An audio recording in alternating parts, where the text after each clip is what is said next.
Terima kasih. Saya tegaskan kembali Bapak Jokowi dan keluarga sudah tidak lagi menjadi bagian dari PDI Perjuangan karena cita-cita partai yang diperjuangkan sejak pada masa Bung Karno, sejak PNI ketika kita membangun Republik ini sudah tidak lagi sejalan di dalam kebijakan dan praktek-praktek politiknya. Cek. Oke Mas Bas, saya Putu dari Kompas TV.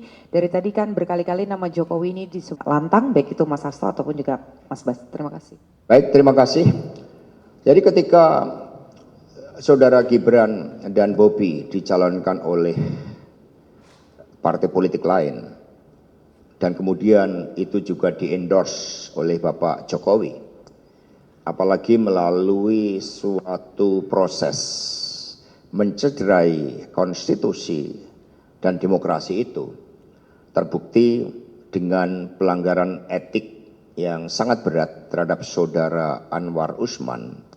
Maka pada saat itu juga ketika konstitusi saja dikebiri, maka otomatis status seluruh kelekatan keanggotaan yang berkaitan dengan PDI Perjuangan sudah dinyatakan berakhir.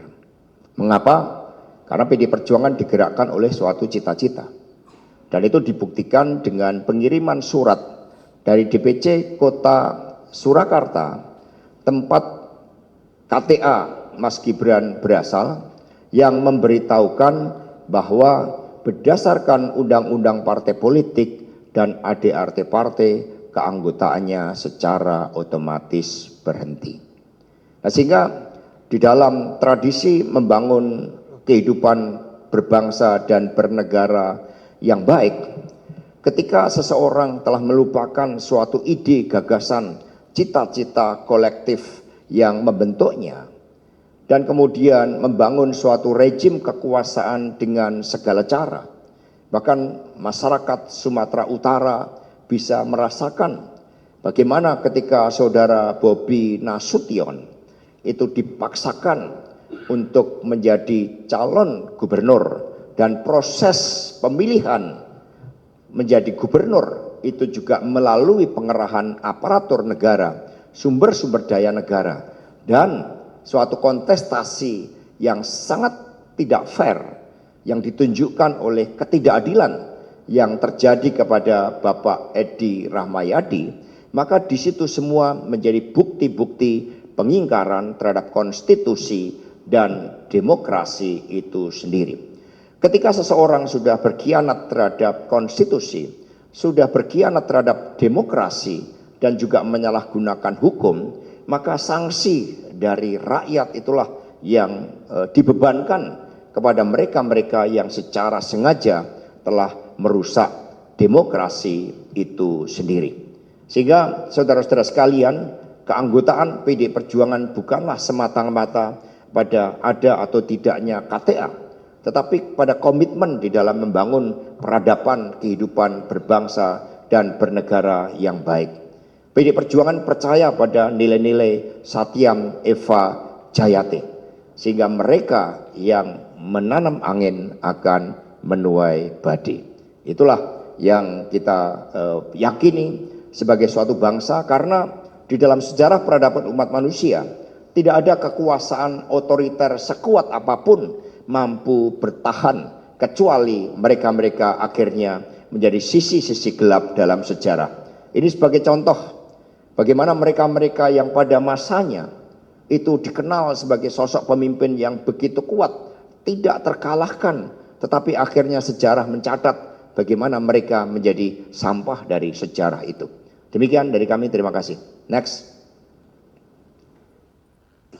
Baik, terima kasih. Saya tegaskan kembali Bapak Jokowi dan keluarga sudah tidak lagi menjadi bagian dari PDI Perjuangan karena cita-cita partai yang diperjuangkan sejak pada masa Bung Karno, sejak PNI ketika kita membangun Republik ini sudah tidak lagi sejalan di dalam kebijakan dan praktek-praktek politiknya.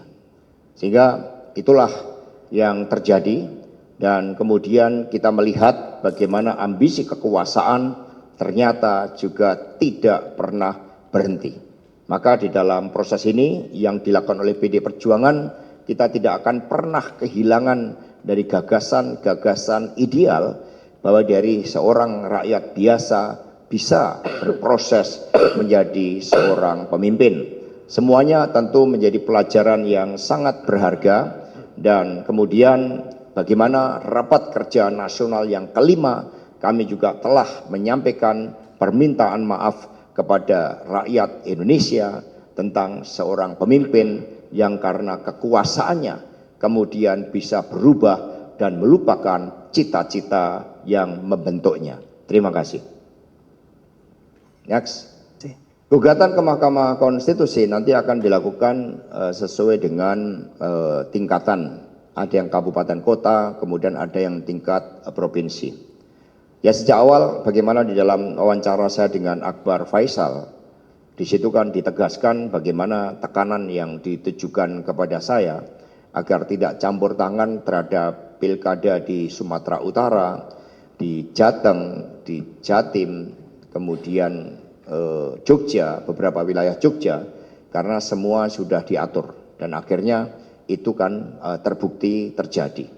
Nah karena itulah partai terus mengumpulkan bukti-bukti meskipun sejak awal berbagai operasi-operasi khusus dengan melibatkan Parcok memang dirancang tanpa bukti. Tetapi yang kami yakini adalah ketika seseorang melakukan suatu tindakan dan tidak mau mengakui tindakan tersebut, maka salah satu solusi yang ditawarkan para psikolog adalah uji kebohongan. Nah itu harusnya para pemimpin negeri ini yang ternyata terbukti secara empiris di lapangan, fakta-fakta di lapangan menjadi penggerak dari Parcok, itu sebaiknya juga bersedia menerima tantangan dari para psikolog untuk bersedia mengikuti tes kebohongan, karena ini kaitannya dengan masa depan negeri ini. Bayangkan 6,7 juta jiwa rakyat dikorbankan untuk cita-cita kemerdekaan negeri ini. Kita tidak boleh sia-siakan pengorbanan mereka. Next. Berikan dorongan kepada Saudara Julius untuk tidak pernah berhenti, karena setiap anggota DPR punya kebebasan untuk bersuara, kebebasan dan juga dilindungi hak imunitas. Sehingga apa yang terjadi di MKD juga menunjukkan bagaimana hegemoni kekuasaan itu bekerja. Sehingga anggota DPR pun itu sampai diberikan sanksi teguran oleh MKD yang seharusnya memberikan perlindungan bagi setiap anggota DPR RI apapun fraksinya untuk menyuarakan kebenaran. Jadi kami akan memberikan advokasi. Bahkan kalau perlu itu sidang itu juga harus dibuat terbuka supaya masyarakat bisa memahami. Next. Teman-teman semuanya, penyalahgunaan aparatur negara untuk tujuan pemilu merupakan bagian dari kejahatan demokrasi. Itu merupakan bagian dari pelanggaran HAM terhadap hak konstitusi warga negara untuk memilih secara bebas, secara berdaulat, secara merdeka. Karena itulah, karena ketentuannya juga berkaitan dengan HAM, hal tersebut tidak mengenal kadaluarsa. Nah karena itulah saat ini yang kami syukuri kesadaran masyarakat sipil itu semakin kuat. Kesadaran rakyat untuk melakukan koreksi itu juga semakin kuat. Itu bisa terlihat misalnya dengan kasus penembakan Gama yang mula-mula mau mencoba ditutupi dengan memasukkan skenario terjadi tawuran, ternyata masyarakat kemudian bergerak melakukan perlawanan. Terhadap apa yang terjadi di Semarang, partai juga bersikap proaktif akan melakukan advokasi karena tidak ada satupun dari aparatur negara termasuk aparatur kepolisian yang boleh mematikan jiwa rakyatnya sendiri. Karena itulah itu tidak bisa diselesaikan hanya dengan permohonan maaf. Maka pada kesempatan ini kami menghimbau agar seluruh jajaran kepolisian negara Republik Indonesia dapat mengobarkan semangat merah putih di dalam menghadirkan keadilan, ketentraman, dan ketertiban hukum di tengah masyarakat. Terhadap adanya oknum-oknum Polri yang justru melindungi berbagai tindakan-tindakan kriminal, tindakan-tindakan korupsi, termasuk judi online, tambang ilegal, dan berbagai kejahatan-kejahatan keuangan lainnya harus kita hadapi secara bersama-sama sebagai suatu bentuk koreksi dari rakyat dan sekaligus kita memberikan dukungan moral kepada Komisi 3 DPR RI. Next. Cukup? Satu lagi, silakan.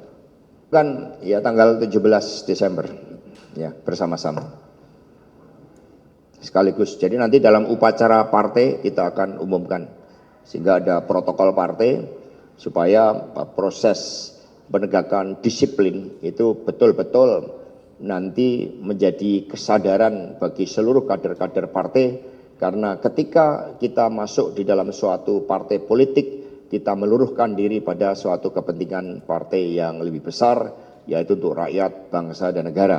Dan mengakhiri konferensi pers ini kami sekali lagi mengucapkan terima kasih kepada seluruh rakyat Indonesia, seluruh masyarakat sipil, perguruan tinggi, para lawyer yang menyatakan dukungannya kepada kami, juga kepada rekan-rekan pers. Mari kita bangun Indonesia Raya, jangan korbankan pengorbanan dari jiwa raga lebih dari 6,7 juta rakyat Indonesia demi kemerdekaan Indonesia kita. Terima kasih. Wassalamualaikum warahmatullahi wabarakatuh.